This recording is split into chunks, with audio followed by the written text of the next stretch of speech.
Hi, everybody. I'm Arnold Hamilton, editor of the Oklahoma Observer at our offices in Oklahoma City, along with our longtime Tulsa correspondent, Richard Fricker, author of 3 books, including his latest, The Last Day of the War, available at richardfricker.com.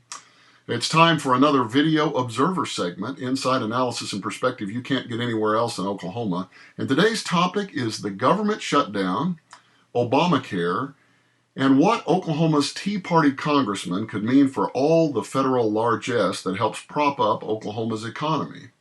Now, Richard, I want to begin with a telephone town hall this week conducted by 2nd District Rep Mark Wayne Mullen, who seemed all the world like someone living in an alternate universe. When one of his callers told him she had signed up for the Affordable Care Act, he argued that enrollment isn't happening. And she said, it absolutely is. Then he told those listening to the town hall that there's plenty of health care available for the insuranceless, about 700,000 in Oklahoma today. Listen to this quote. There are a lot of programs out there that if people need medical help, they can get it. There are a lot of hospitals out there that do the work for free. Earth to Mark Wayne, who pays for uncompensated care? Well, you know, as I mentioned, I had a family member that had a little injury problem, and they were hauled to St. Francis via IMSA. They were there in the ER for about 5 hours, got a patch over their eye, and no stitches, never checked in, et cetera, and the bill was $7,500.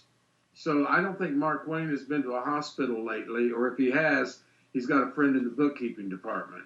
Because and they had the bill out within 2 weeks. They did not waste getting the bill out. So I think this is part of the teabag wish universe.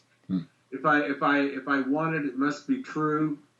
And I think Mark Wayne probably seriously thinks that those things exist because in his teabag world they do.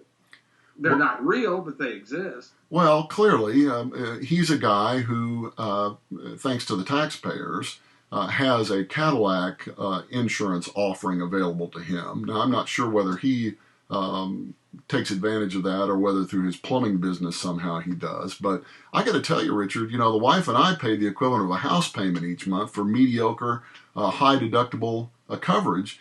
And, the fact of the matter is that we're paying for those who show up at the emergency room and can't pay. And what's mind-boggling about Mullen's statement is that many of our hospitals, particularly in rural areas, and he represents a lot of rural Oklahoma, eastern Oklahoma, they're still not able, even, collecting a bigger through insurance for those who do have insurance. They still can't recoup all the costs associated with uncompensated care, and they're about to go under.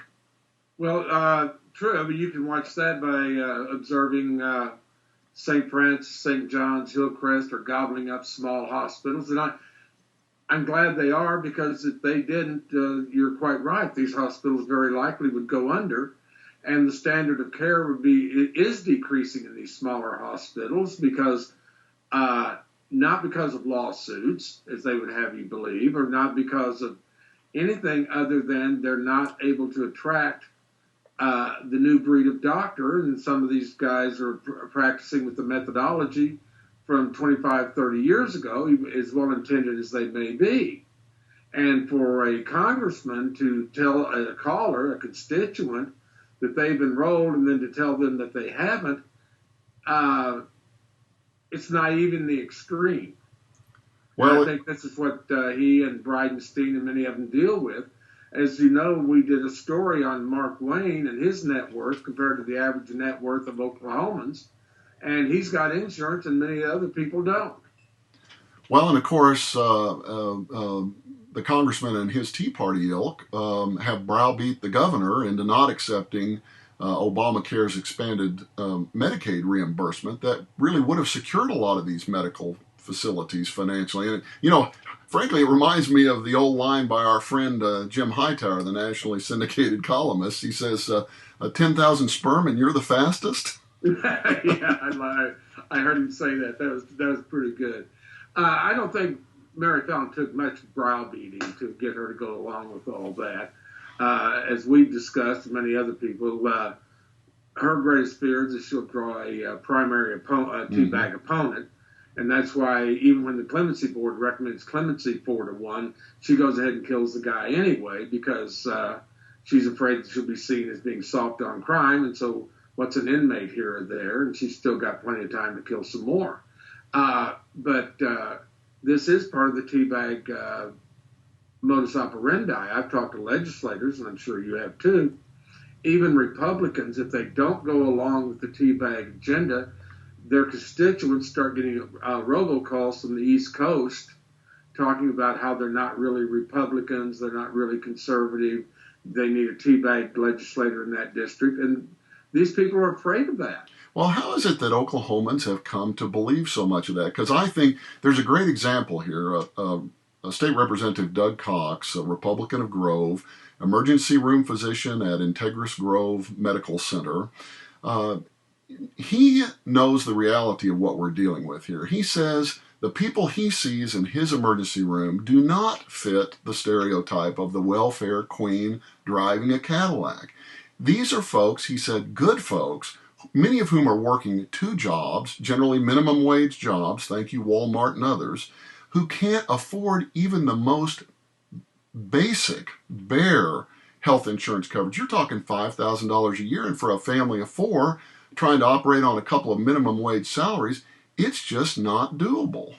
Well, I occasionally get these Facebook blurbs about welfare fraud and, like you say, the writing to the welfare office in a Cadillac and all that.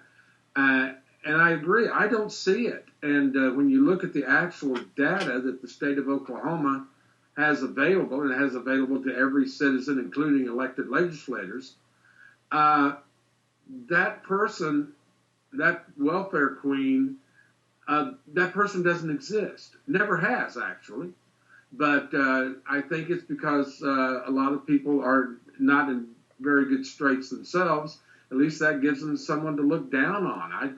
That would be a psychologist point of view that I've heard. But why do they believe it? I have no idea. Because I think that because they want to. Well, it seems to me that this all puts Oklahoma in a precarious position long term. Because the fact of the matter is, we really don't have any. We don't have the kind of clout in Washington that we had when we had a Senator Robert S. Kerr, when we had a House Speaker Carl Albert. The closest we probably have right now is Congressman Tom Cole from Moore, who is a part of the Republican House leadership and is a more mainstream Republican. He's not a Tea Partier by any stretch of the imagination. A very bright guy, actually. But where does this leave Oklahoma when we start talking about there's going to be another round of base closings at some point? We rely an awful lot on the federal dollar here in Oklahoma for a bunch of folks who complain and moan and want to stick a finger in Uncle Sam's eye. Without Tinker Air Force Base, Fort Sill, Altus, Vance, and some of those facilities, where would we be? Well, we've already had the equivalent of a base closing this week. The National Guard will not be drilling, which means they will not be paying their people. And many of those people are students, young men and women, young families, and they count on that Guard check.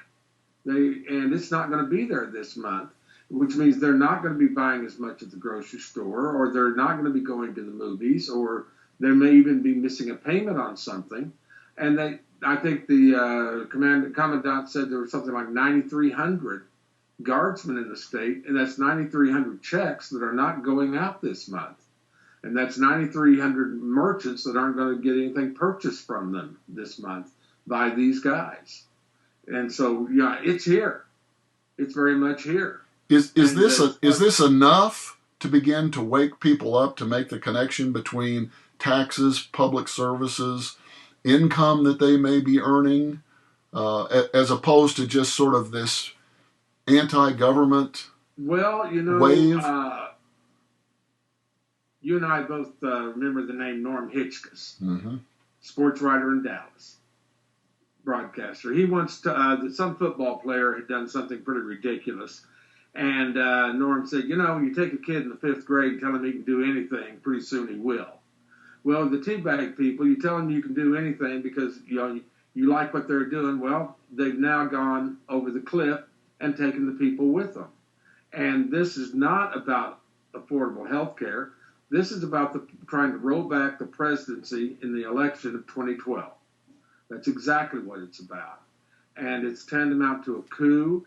The New York Times had a piece that this was planned by no less a figure than Ed Meese. And this has been in the planning stages to force it to the brink. And I think, frankly, that's tantamount to treason. And when you're trying to circumvent the elected government for your own ideology, that's traitorous.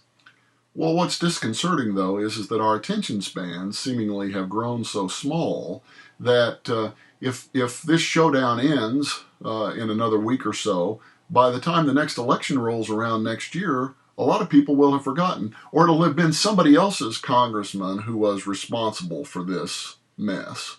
I have a good friend of mine that works at the CDC, Center for Disease Control, that's on furlough.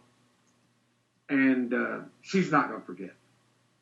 She's a government. She's not going to forget. She's a single mom. She's got a very talented young daughter that's got all sorts of activities.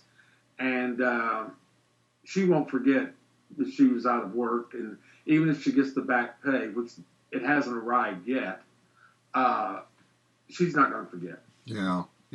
Well, I have a feeling the people that get hit aren't going to forget. Well, I have a feeling that this isn't going to be the last discussion that we have about this. So, Richard, good talking to you. We'll be back together next time. Don't forget The Observer at www.okobserver.net. And Richard, you can get his book through www.richardfricker.com. Have a good one. See you down the road. All right.